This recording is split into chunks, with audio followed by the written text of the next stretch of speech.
Support for children with dyslexia in the classroom and outside of the classroom is absolutely vital.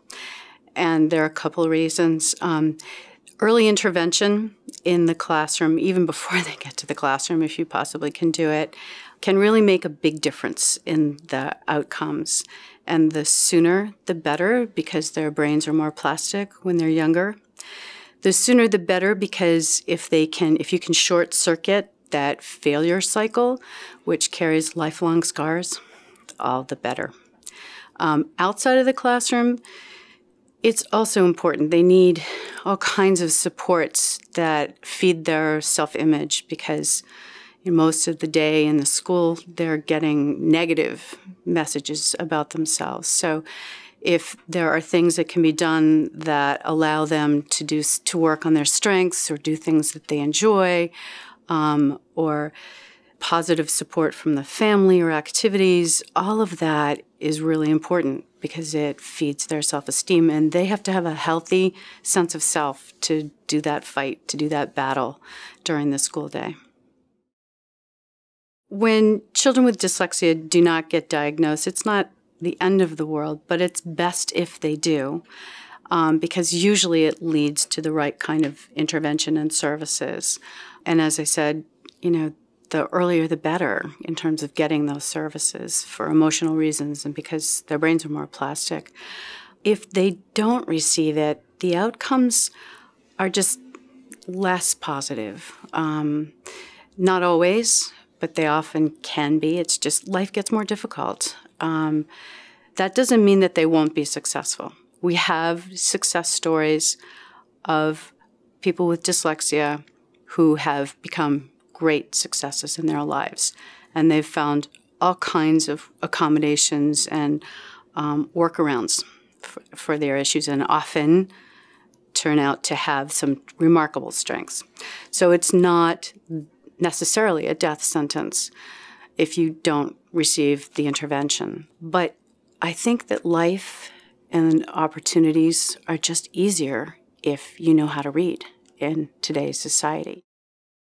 Is dyslexia a blessing or a curse? And the answer to that is yes.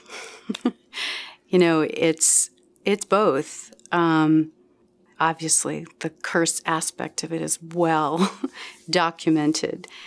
And the struggle is very real, very profound, and it affects the family. And it typically, the emotional scars, are lifelong. Even if you had a pretty good road, they're still lifelong. The blessing, well, maybe there are two parts to the blessing. If indeed those gifts and talents, if there's a higher representation of certain gifts and talents in the dyslexia population, then blessed are thou, if you have some of those. But the other blessing can be, I think, that people with dyslexia learn how to persevere typically. Not always. Sometimes they are defeated. There are no absolutes in this, but they acquire a fairly thick skin. They learn pretty quickly how to persevere, and they learn from their setbacks. If they haven't been defeated by those setbacks in first and second grade, and they have picked themselves up from that, then they learn they have a sense of how to deal with the setbacks, that come inevitably later in life. And in that sense, it can be a blessing for some. Right now, we talk about dyslexia in the context of the environment of today. And the environment of today is changing. I mean, the difference between now and 10 years ago is absolutely mind-boggling. And so I think that we need to project ahead and think about what is the environment 10 years from now going to look like, and 20 years from now. And so I'm especially interested in the intersection between dyslexia and the challenges and opportunities that we have there, and the intersection of that with the ways in which literacy might be becoming redefined. And new media, I think,